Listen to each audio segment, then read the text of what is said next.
তো তোমরা এই মেয়ের বিষয়ে সবাই জানো, এটা হচ্ছে এখন বর্তমানে ট্রেন্ডিং, কিন্তু আসলে এটা কোনো বিষয় না, বাংলাদেশে এটা হচ্ছে নর্মাল, সবসময় হয়ে থাকে। কিন্তু এবার একটা ইন্টারেস্টিং ব্যাপার আছে, শুধু জানি এই মেয়েটা সিটি কলেজের এন্ড তার নাকি লিঙ্ক ভাইরাল হয়েছে। তো এখন তোমাদেরকে সেই ইন্টারেস্টিং বিষয়টা আমি বলি। তো তানজিম সাকিব কিছুদিন আগে একটা পোস্ট করছিল যেটা অনেক ভাইরাল হয় ফেসবুকে, সেটা নিয়ে অনেক কাহিনীও হয়েছে ফেসবুকে, এটা তোমরা সবাই জানো। তানজিম সাকিব তার পোস্টে এটাই বলছিল যে ফ্রি মিক্সিং আড্ডায় অভ্যস্ত মেয়েরা কখনো লজ্জাশীল মা হতে পারে। তো এই পোস্টটা করার পর এই পোস্টের প্রতি অনেকেই সহমত দেখাইছে। আবার দেখলাম অধিকাংশ নারী তানজিম সাকিবের উপর খেপে গেছে। আবার আমাদের বাংলাদেশে কিছু ডিজিটাল বোকাচোদা নারী আছে, এরকম আমাদের বাংলাদেশে অনেকেই আছে, এটা কোনো বিষয় না। উনিও দেখি ভাষণ দিতেছে তানজিম সাকিবকে, তাকে আমি চিনি না, কিন্তু সে যদি এরকম একটা মন্তব্য করে থাকে তার ক্ষমা চাওয়া উচিত। সে নিজে ক্ষমা না চাইলেও তাকে বাধ্য করা উচিত ক্ষমা চাওয়ার জন্য। তানজিম সাকিবকে আমি আসলে চিনি না, দেখিও নাই, কোনোদিন শুনিও না, কারণ আমি নিজের বিজনেস নিয়ে বেশি ব্যস্ত থাকি।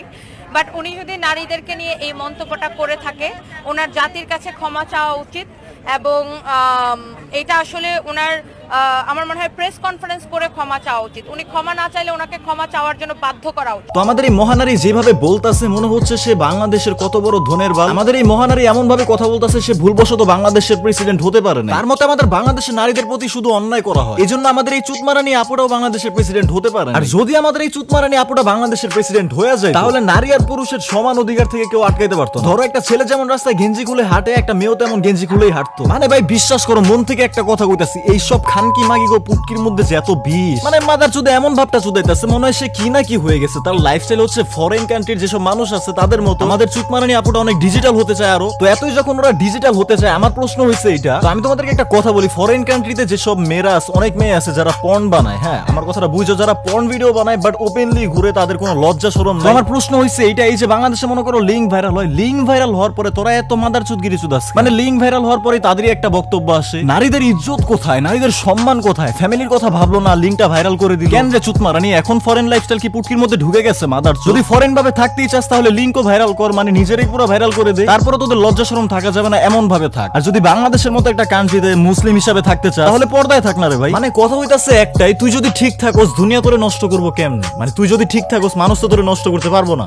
গাইস এই ভিডিওটা স্পন্সর করেছে 1xBet। তোমরা তো 1xBet এর নাম শুনেছোই। 1xBet হলো ট্রাস্টেড নাম্বার 1 সাইট। এখানে ক্রিকেট ফুটবলের যে কোনো ম্যাচে বেট ধরা যায়। তোমার যদি ক্রিকেটে ভালো জ্ঞান থাকে তাহলে তুমি প্রতিদিন টাকা আর্ন করতে পারবা, এবং যারা ফুটবল প্রেমী আছো তারাও কিন্তু চাইলে ফুটবলের মাধ্যমে বেটিং করেও আর্ন করতে পারো। এছাড়া আরো আছে ক্যাসিনো, পোকার হতে সব ধরনের গেম। আর সিপিএল এ বেট করে 20% গ্যারান্টেড ক্যাশব্যাক পেয়ে যাবে। এছাড়া তোমরা ফার্স্ট ডিপোজিটে 200% বোনাস পেয়ে যাবে, এবং সাথে আছে আইফোন 14 প্রো ম্যাক্স জেতার সুযোগ। তাই দেরি না করে 1xBet এখনই ডাউনলোড করো আর 200% ডিপোজিট বোনাস পেয়ে যাও আমার প্রোমো কোড ইউজ করে। ডেসক্রিপশন এন্ড পিন কমেন্টে তোমরা ডাউনলোড লিংক পেয়ে যাবা।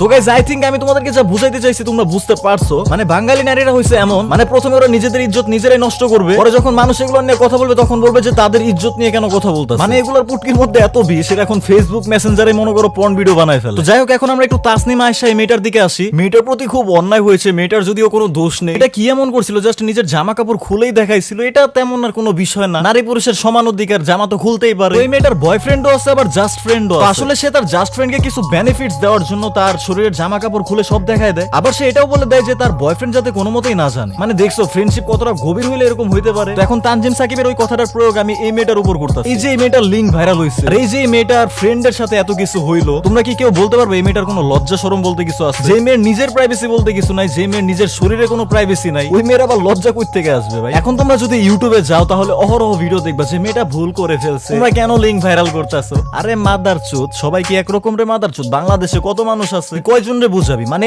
ভুল করে ফেলছে এই জিনিসটা মানে কি? লিঙ্কি প্রথম নতুন ভাইরাল হইলো, লিঙ্কি এর আগে ভাইরাল হয় নাই? ওই মেয়ের মাথায় কি কোনো সেন্স নাই? মেসেঞ্জার চালায়, মেসেঞ্জারে ভিডিও কলে সব দেখাইতে পারে, এই সেন্সটা নাই? যেসব ইউটিউবাররা এটা বলতাছো যে ওর ফ্যামিলির কথা ভাবো, ওর নিজের কথা ভাবো, যে মেয়ে নিজের লজ্জার কথা ভাবে না, নিজের ফ্যামিলির কথা ভাবে না, তুমি ভাইবা কি বালটা ফালাই দিবা ভাই? তুমি আমি ঠিক থাকলাম, তুমি অনেক ভালো মানুষ, আমি অনেক ভালো মানুষ, আমরা দুজনের কেউই লিঙ্ক শেয়ার করলাম না। দুনিয়ার কয়জন রে তুই আটকাবি? বাংলাদেশের কয়টা মানুষরে তুই আটকাবি? মানে আইসে ইউটিউবে এসে বলতাছে নারীর প্রতি সম্মান দেখাইতাছে। আরে যেই মাগির নিজের কোনো সম্মান রাখতে চায় না, ওই মাগির সম্মান তুই কেমনে রাখবি? এখন তানজিম সাকিবের মতে ধরো এই মেয়েটা মনে করো একসময় মা হয়ে গেল, তারপর তার ছেলেও বড় হইলো, এখন তার ছেলে এসে দেখবে যে একসময় তার মার লিঙ্ক ভাইরাল হইছে, ওর মারে নিয়ে পাড়া প্রতিবেশীর মানুষরা এইসব কথা বলে, তাহলে তোমরা একবার চিন্তা করো তানজিম সাকিব তো কোনো কথা ভুল বলে। তারপর এইসব মাদার চুদেরা এসে ভাষণ দিবে, তানজিম সাকিবের সরি বলা উচিত না। তোদের মতো চুতমারানি মাগিদের জন্য এটা ঠিকই আছে, তোদের মতো চুতমারানি মাগিরা নিজেদের লজ্জা শরম কিছু রাখতে পারবি না। মানে তোদের মতো মাগিরা এটা করতে পারোস, মানে নির্লজ্জদের মতো কাজ করতে পারোস, বাট এটা মুখে স্বীকার করতে পারোস না যে আমরা মাগি। তো তোরা যদি এটা স্বীকার করতে পারোস, তো তানজিম সাকিব কেন, পুরো বাংলাদেশের যত ছেলে আছে সবাই তোদেরকে সরি বলতে রাজি আছে।